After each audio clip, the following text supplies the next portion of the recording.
Hey garden friends, welcome back to So Arizona. This video is the second in the series I'm doing on small space gardening, and it's all about raised beds. Raised beds are a great choice for people with small spaces, with mobility issues, or maybe with poor soil. Stock tanks are the galvanized steel troughs that are traditionally used to water livestock, but I think that they make an excellent choice for raised beds, and I'm going to tell you why. These tanks are versatile, and they're durable, and they're visually appealing in my opinion. I have 3 different shapes. All of them are 2 feet deep. Let's go take a look at those right now. Stock tanks come in many different shapes and sizes. The ones that I chose were 2 feet deep, which pretty much accommodates anything that I want to grow in my garden. I have 3 different shapes here, so let's go over those really quick. Let's start with this one. This is 2 feet deep. And right now I just have arugula growing in it. It would accommodate plants with much deeper root systems than arugula, but I just sprinkled the seed packet in here and I have been getting some yummy salads. This one is 2 feet tall by 2 feet wide, and it is 4 feet long. So 4 feet across like this and 2 feet wide like this, and it's 2 feet deep. So this I have grown tomatoes in, I have grown eggplants in, I have grown all kinds of things. Next I have a circular shaped stock tank. Now this one is 5 feet across, and it's also 2 feet deep. I have 2 of these circular stock tanks and I love them so much. They are really versatile. I can put a teepee in them for growing pole beans if I want to. I can cover them with frost cloth with no problem, and it will accommodate deep-rooted plants or vining plants. I have really liked growing cucumbers in this underneath other things because the cucumbers have room to sprawl, so this one's really nice. The next one I have is a 5 foot long stock tank. Now it is also 2 feet wide and 2 feet deep. It's just longer than the others, but it's that same oval shape. And I love this one. I grow things up vertically up the back on that cattle panel trellis, and then I also grow things in the front. I have grown sweet potatoes in here. I have grown tomatoes and peppers and cucumbers, all kinds of things, and it works really well. All right, now that we have done a little mini tour of my stock tank garden, I am going to go over the pros and then we'll cover the cons. The first thing I love about these stock tanks is the ease of setup. This does not require any kind of construction experience or building skills. You go buy them, you set them in place, and you start growing. It's pretty much that simple. I really like the ease of that. I picked out a spot in the yard. I had to level out the soil, but it was still very uneven over here because we had removed a couple of huge shrubs. So what I did is put down some sand just underneath them so that I could even them out so that they were nice and flat and level. And I used a level actually when I was installing these just to make sure I got them perfectly flat. The next thing that I love about these stock tanks is the durability. I have been using these for 5 years and they still look brand new. There are no dings, there's no rust, there's no damage of any sort. And if I were using raised beds made out of wood, some kind of a wood material, I don't think that would be the case. Wood will break down fairly quickly because it's a natural product. At some point, maybe a decade or so in, you have to replace it, and so then you have to pay for it all over again. So my hope was that I could pay once and use these for many years to come. The next thing I love about the stock tanks is their industrial look. I think here in the Southwest it can go really well depending on the construction style of your house, and I think that it adds a bit of a rustic charm to the garden that really appeals to me. This next point falls both in the pro and the con category, and that is mobility. So these stock tanks, believe it or not, used to be in my old house. I had a tiny little house near the U of A that had absolutely no backyard at all. So I didn't have the option of putting an in-ground garden in. It was completely paved over. So the only option that I really had was to put in some raised beds, and that is when I purchased these stock tanks. And they worked really well because I had a very narrow, probably only 4 or 5 feet wide, narrow strip on the south side of the house, And then I had a little bit of room on the back patio, but these were great because I was able to move them when I changed houses. About 2.5 years ago, I moved to this house and I wanted to take the stock tanks with me. I ended up bringing most of them with me. I brought, I think, 9 with me, and then I left a couple of others there for the person who bought the home. You might be wondering how I moved all of that soil and the stock tanks too. Well, the answer is that I emptied all of them out. I removed all of the soil and I ended up donating it to my son and my daughter who live up in Tucson. They have container gardens and had need for soil, so I felt like I was repurposing it rather than wasting it. Now, of course, I did have to repurchase the soil once I got down here, but it was a much better option than rebuying all of these stock tanks, because we'll talk about price later and the cons, but it was quite an investment to purchase them. And so I didn't want to have to repurchase all of them. It was still cheaper to buy soil and fill them up again than it was to just leave them there at the house. I think stock tanks are a great option because of their movability.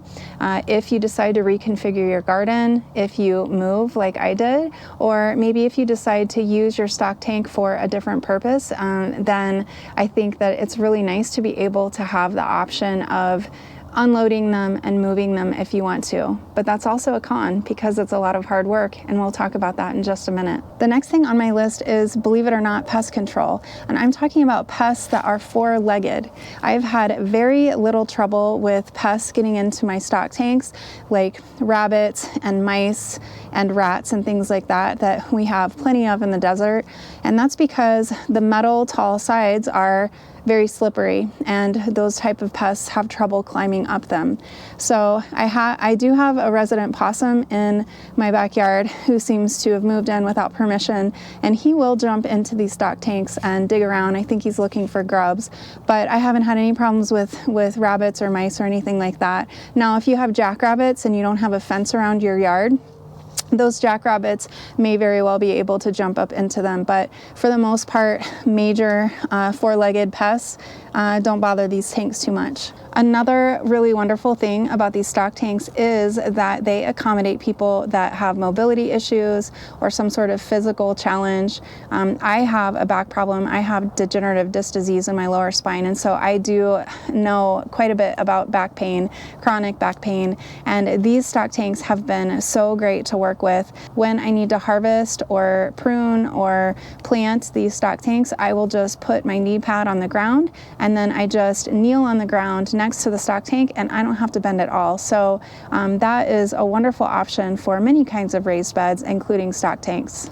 The next thing that I love about stock tanks is heat retention. Now, this is another item that falls both on the pro and the cons list, but these are great for being season extenders. These tanks will heat up in the summertime when the sun shines on them. It will make the soil a bit warmer, but that actually works to my advantage when I'm wanting to start things earlier in the spring. The soil will warm up earlier in the spring, and it also will stay warmer through the late fall and winter. And so that's actually really nice benefit of growing in these stock tanks. All right, we've worked our way through the pros. Now let's talk about the cons. And the first one I want to talk about is cost. Now, I touched on this just a bit when I was talking about the difference between the durability and the longevity of stock tanks versus raised beds.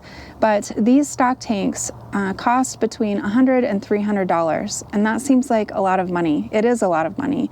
The smaller ones, the 4-foot ones, were about $100 5 years ago when I bought them, and the most expensive one was the 5-foot oval shaped stock tank with a trellis behind it that I showed you next to the shed, and that one was close to $300.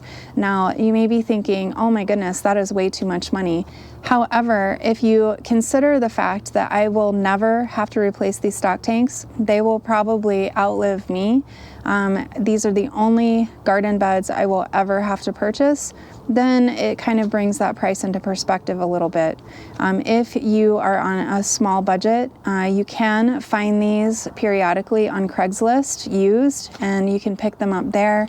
Maybe you know somebody that has one and they're not using it. They might be willing to part with it or sell it to you used or give it to you. So there are a couple of options, but And when you consider the price of lumber, and the price of lumber has been quite high, and the fact that wood decomposes over time and that's going to have to be replaced periodically, then if I can use these stock tanks for the rest of my gardening life, which will probably be hopefully 30 years, then I will never have to replace them again. And so when you think of it in those terms, the stock tank price doesn't seem quite as bad when you think about having to pay just one time.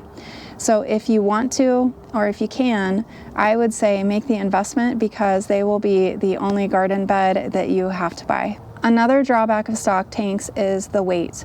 If you put these in place and you load the soil up, you're not going to just be able to move them whenever you like. That is going to take quite a bit of work and quite a bit of planning. So consider that when you're picking out your spot, and just know that it can be moved, but not easily. Another con that was also on the pros list is heat. So as I said, stock tanks will heat up in the sun. That works to your advantage in cool weather or when you're wanting to start your garden earlier in the spring. However, in the summertime, these stock tanks do get quite hot. Now, I have actually been working out here on hot afternoons and leaned against the side, the metal side, and it is hot like a pan that comes out of the oven. It actually burned me. But don't let that scare you away. The soil does not get that hot. The sides get much hotter than the soil. What I do to accommodate the higher temperature in the summertime is I will plant my things down the middle rather than right up against the side. Planting things down the center rather than on the sides in the summertime seems to be a really easy fix.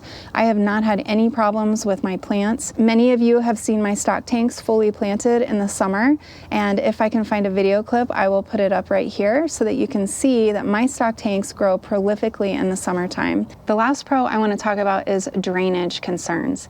Now, I have gotten asked many times about the drainage on my stock tanks, and I think that it's something that people worry about because it can be a problem with certain types of containers and raised beds. As I said, I moved my stock tanks from my previous house to this one about 2.5 years ago. And to do that, I had to empty all of the soil out and bring them in and then refill them. When I bought these stock tanks for my little house, I chose not to drill holes in the bottom because I wanted the option to use them later for different things. So I chose instead to just unscrew the drainage plug that is located in the front, and that allows water to slowly seep out. The problem was that after I filled up my soil and planted my plants, it started to get really anaerobic and stinky, and I realized that I had a drainage problem. So when I moved the stock tanks to this house, I learned my lesson and I decided to use a hybrid hugelkultur method. Hugelkultur is a German word that means hill culture or mound culture, and people will pile up logs or sticks or branches and debris on the ground and make a mound or a hill, and they'll cover that with compost, and then they will plant right on top of that. Instead of doing that on the ground, I filled half of my stock tanks up with a bunch of old yard debris and logs and things that I had in this yard, which was in sore need of cleaning, and I filled each of my stock tanks up with that wooden material, and then I filled the rest of it up with soil, and that fixed my drainage problem perfectly. I've had no other problems.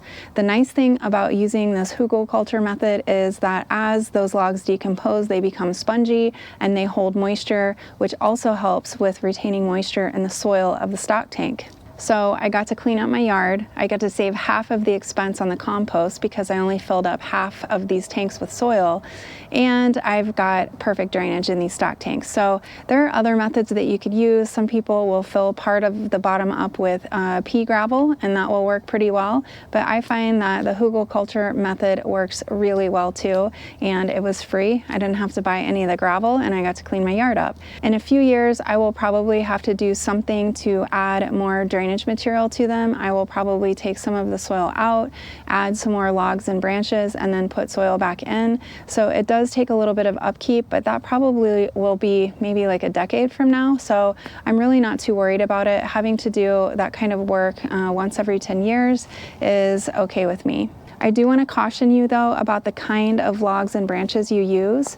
There are certain plants that are called allelopathic, and that means that they release compounds that can inhibit the growth of other plants. They do this so that they can decrease competition for nutrients and water in the soil around them. And a great example of that is a walnut tree. And if you have ever looked under a walnut tree, it's pretty bare under there. And that's because of the chemicals that the walnut tree releases, both in the roots, the branches, the leaves, the fruit. It's a really smart way for plants to decrease competition for themselves, but you don't want that kind of wood in your stock tanks when you're trying to grow plants in there. If you decide to use this method, then you should definitely do some research on the kind of tree species it is and whether or not it's allelopathic.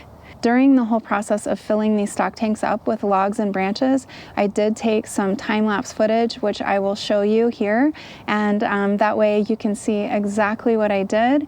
It only took about an afternoon to do it.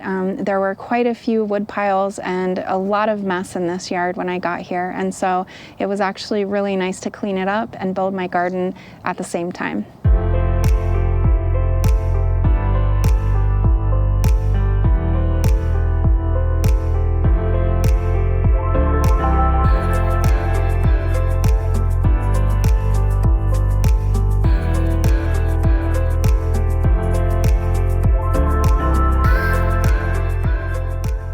I think that stock tanks are such a great option for people that are in small spaces because they're very deep but also very narrow, and so they will work up against fences or up against houses or surrounding the patio edges or whatever. I think that they work so well, and I love being able to put trellises in them and little teepees to grow beans on and things, so I couldn't be more pleased with mine and I would highly recommend them.